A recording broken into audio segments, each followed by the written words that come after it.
George Eustice, Secretary of State for Environment, has vowed to overcome crippling trade barriers on live UK shellfish exports by the European Union. The position announced by the European Commission last month prevents scallops, clams, cockles, oysters and mussels known as bivalve mollusks from being exported to the bloc unless they are ready for human consumption after being purified. But Mr Eustice pledged today to use a £100 million fund to support UK fishermen to build purification sites. Ministers say the fund will help to modernise fishing fleets, the fish processing industry, and rejuvenate a historic and proud industry in the UK.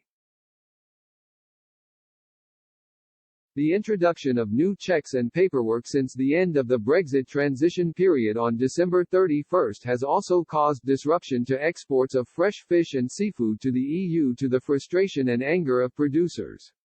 The Environment Secretary said they were having conversations with EU member states including French ministers. Branding the ban petty and indefensible, Mr Eustice added, "We'll work with the European Commission to see if we can get this trade unblocked and moving again. If though, it's a change of policy that the EU intend to maintain, the next option for us is to support our own industry."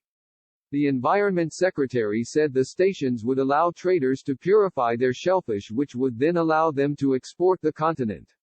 He continued, "We are having conversations with member states like France, and a lot of their restaurants actually want this trade to continue as it's built around buying shellfish from Class B waters that they then depurate on site."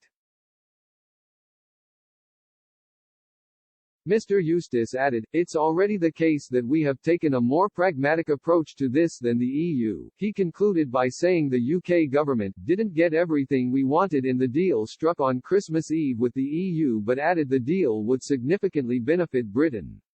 However, SNP's Michael Russell, Scotland's Constitution Secretary, claimed Mr Eustice didn't think thoroughly enough about the ban.